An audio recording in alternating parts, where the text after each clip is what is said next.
What's going on, everybody? Mando here, and in this video I'm going to be talking about probably the most important concept that we're going to look at over this little video series that I got here for Galaxy Trading. And this one in particular is liquidity, the driving force of the market. I think once you get a better understanding of how liquidity works, your trading is going to improve immensely. Before I get into it, make sure you subscribe to this video, to this channel, and obviously we'll get into it here. So let's go. All right, so like most of the videos that I have coming out here, the first thing I want to do is kind of explain what it is, how we identify it, and how we can use it in order to help us either become profitable or stay profitable. And to me, liquidity is the driving force in the market. This is something that when you understand it, you will always have a likely idea of where price might want to go, right? So how many times in the past have you been in a trade and you're up quite a bit, but you don't take profits, and then the trade reverses on you, and now you're either back at break even or you're now losing on the trade, right? To me, that's probably because you weren't understanding of the concept of liquidity, right? So what liquidity is, right? Money, plain and simple, right? Simple enough. In order for the markets to move, right, we need liquidity, okay? So without liquidity, you're going to see the market kind of just chop around and not do all that much, okay? So if you look at a chart like NASDAQ or like ES, which is at the S&P futures, SPY, SPX, QQQ, Apple, Tesla, Nvidia, I believe that all of the necessary liquidity that's needed in order to move price is already on that chart, okay? And this is going to be a big thing for this video. I want everybody after this video to go back, whether it's a higher time frame or a lower time frame, it doesn't matter. When we take out swing lows and swing highs, I just want you to see how price reacts to that. Okay, that's it. I'm going to leave it at that so you guys can come to your own conclusions following your own, deep dive. But I think you're going to be pretty shocked by what you see. Okay, so in terms of liquidity, right, it's money, right? It's money that's needed in order to move price, right? So let's just think about this from a much larger viewpoint here.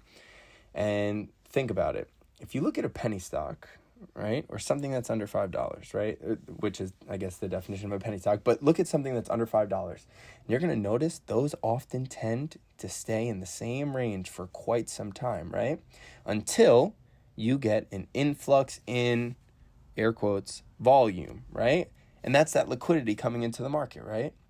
So on names under that certain specific threshold, I believe that external liquidity is necessary in order to move price there. But again, I don't trade penny stocks. I don't know how many of you do as well, but you don't hear people pumping and dumping Tesla, right? People get arrested for pumping and dumping, penny stocks and trash names, because that liquidity that's coming into the market can actually impact and affect the way that price works, right? So I bet you, if you were to go look and turn on your volume meters, right? I don't have any on, but I also want you to go back and check this out.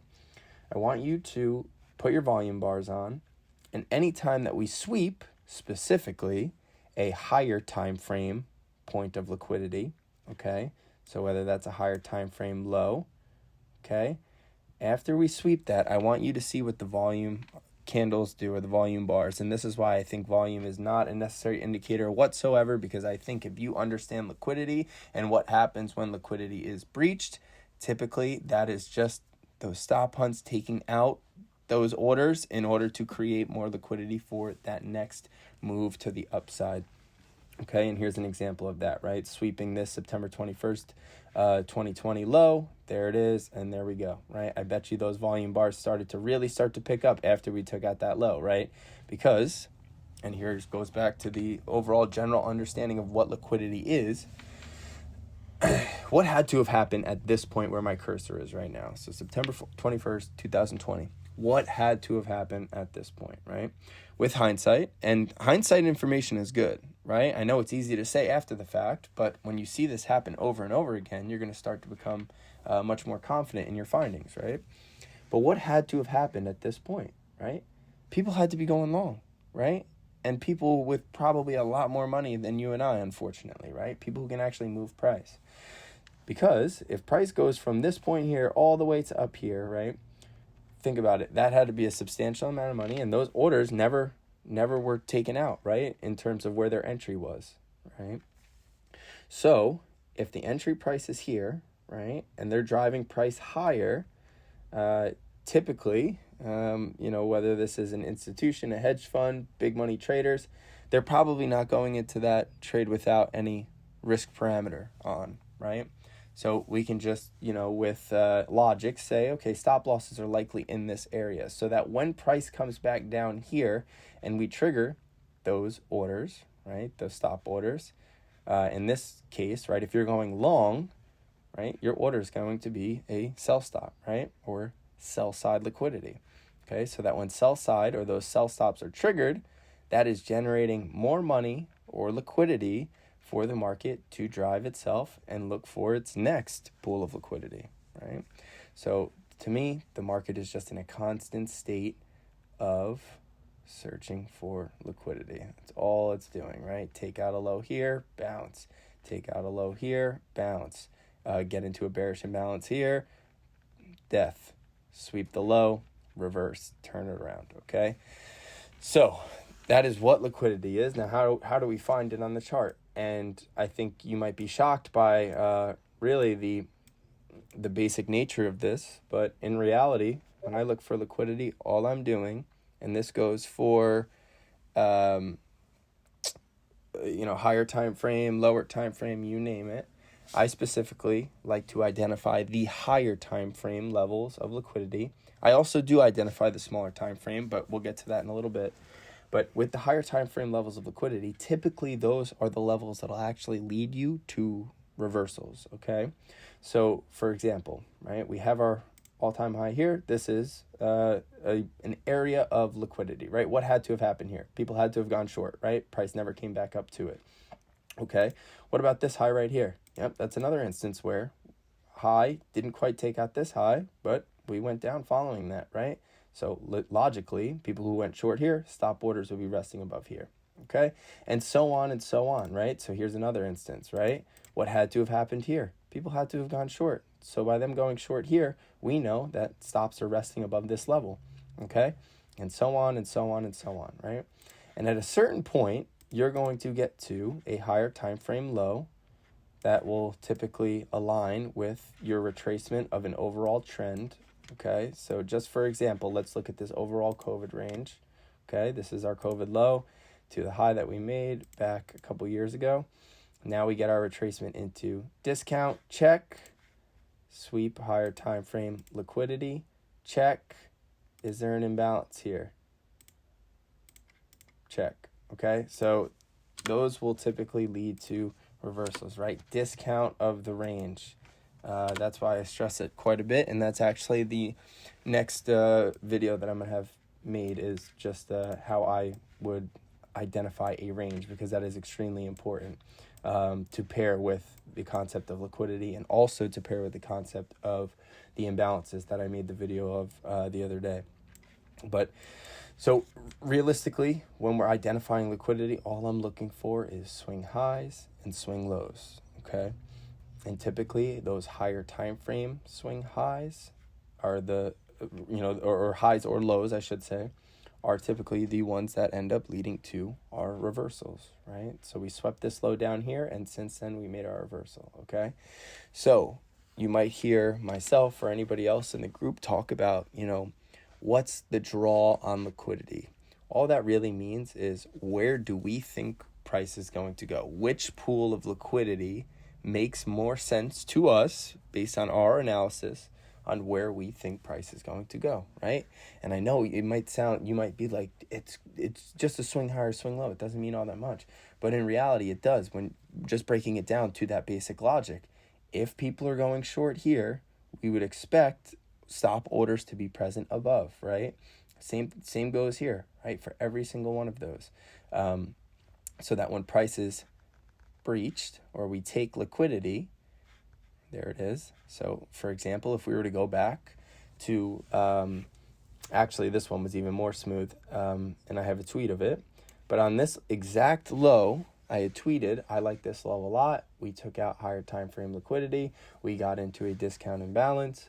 I'm expecting a run to blank, whatever. I forget what the number was, but all we need to know is what was the likely draw of liquidity from this point. And the way that I looked at it was something as simple as this: map the range, bingo, discount retracement into a bullish imbalance, check.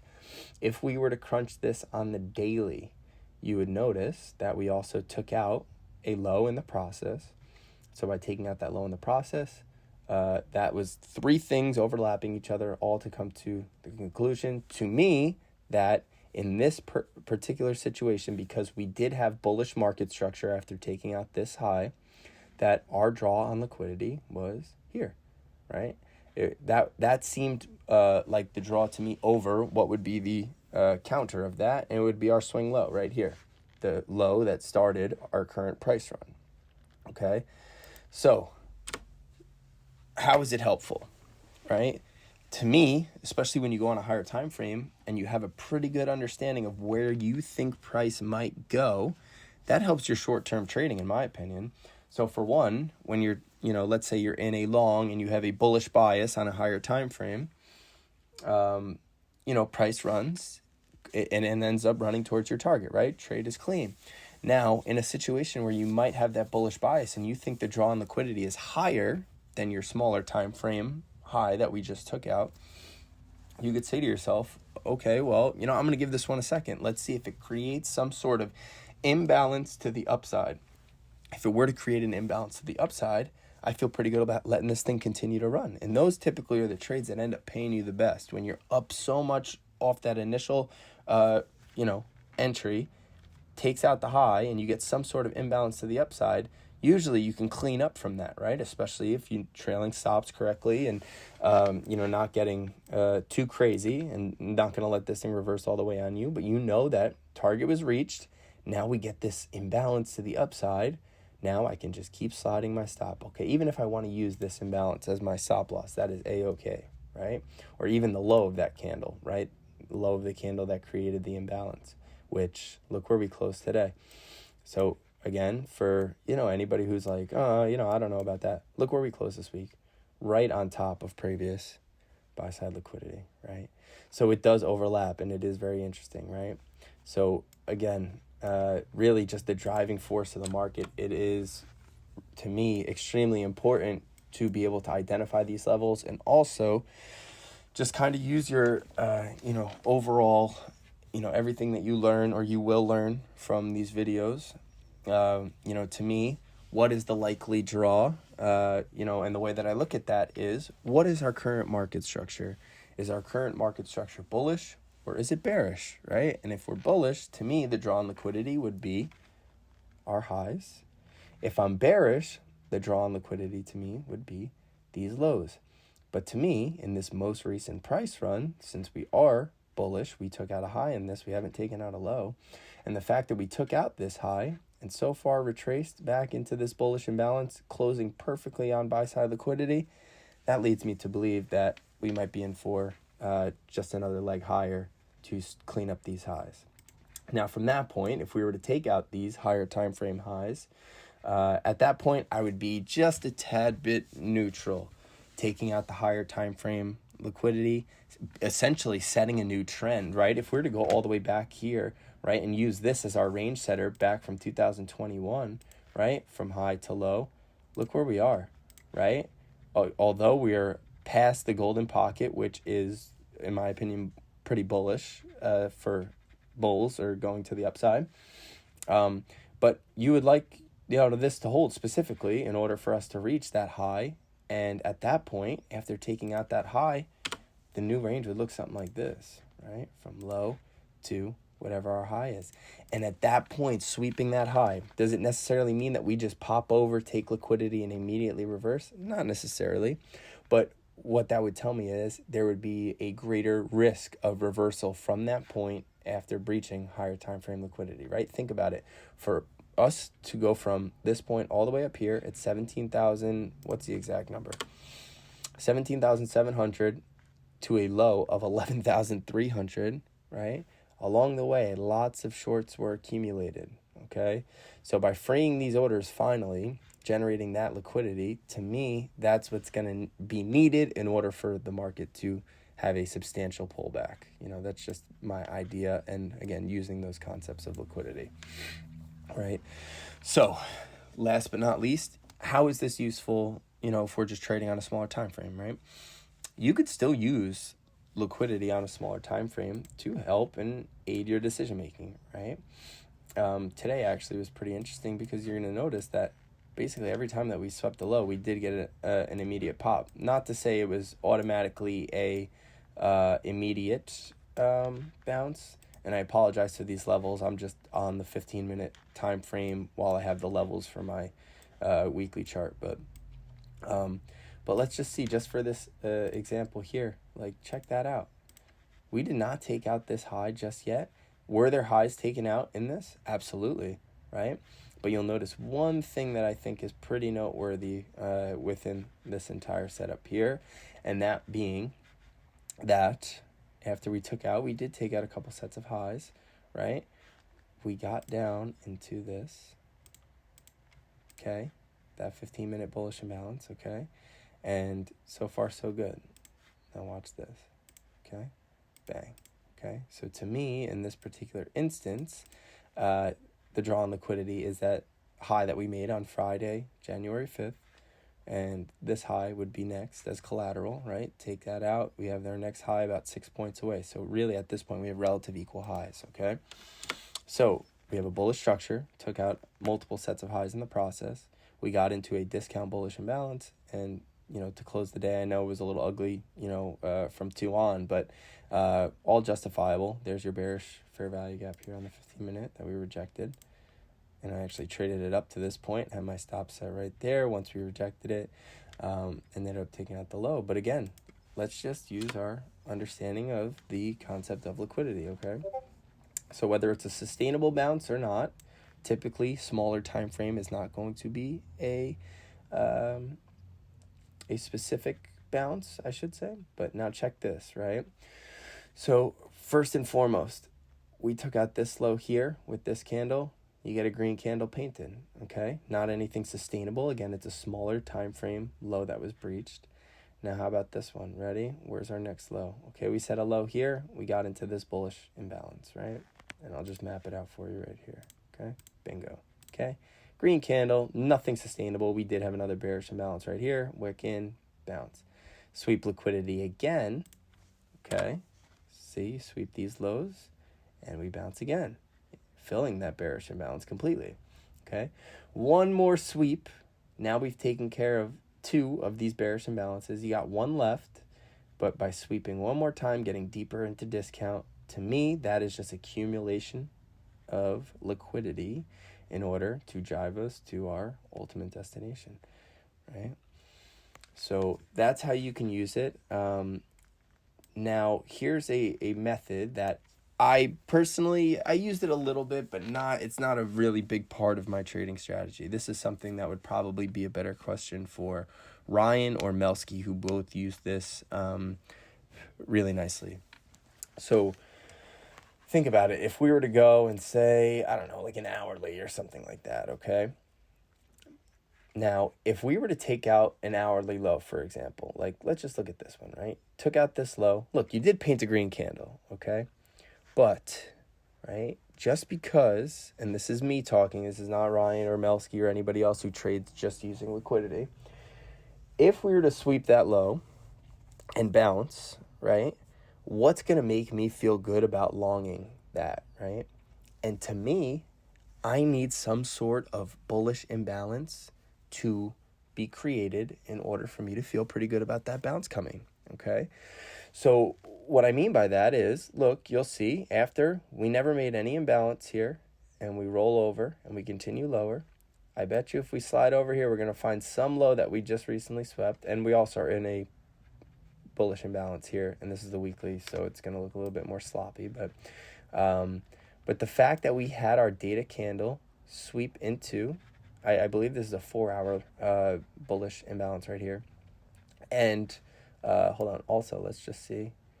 Okay, do we take, yeah, look at that, see, swept our hourly low right here, bing, there's your run on or your run on stops right here, your manipulation candle, and bang, right? So to me, all very, very interesting. This is something that I don't love all that much. I just see this right now. You have 334, and here you have, what is this low? 334.25. Yep. So we still have that hourly imbalance, right? That we didn't completely, and we have relative equal lows. Not ideal, but if we're to continue out, and you'll notice once we sweep that, what's going to confirm to me that this thing actually has some legs and it's going to be a bullish imbalance. Okay, so if you're caught looking at the hourly, well, look, even if when that imbalance forms, you still have somewhat of a run. But here's the difference. To me, I would like to go onto a smaller time frame and see if I can find a smaller time frame entry. And if you look at my video that I just posted on X today, you'll see the video where I ended up banking 3K on it. But there was an entry on a 5-minute bullish imbalance within this hourly setup that I took to run higher. And another giveaway here, which it's very minimal, but it's something that the more and more you see it, the more you can unsee it. And you'll notice that inside this candle right here, as we shift over on the hourly from 8 o'clock to 9 o'clock, we have a bullish volume imbalance, a gap higher. And what do I say about gaps? Showing me urgency to move higher when we see those gaps. And there's one. Whoops. There's our gap higher here. And check that. Ready? Again. Gap higher. Urgency to move higher. And there it is. You run, even from this point, 472 to 77. That's 105 points. 100 points is $2,000. So, do the math on that. But that's pretty intense. So, this is, ultimately the concept of liquidity and why I think it's so important, especially being able to identify the draw on liquidity using the idea of market structure to kind of formulate some sort of thesis for your overall opinion on where you think the draw is. So that's all I have for right now. If anybody has any questions about anything like this, this is something that we go over a lot in the group because I think it is very important.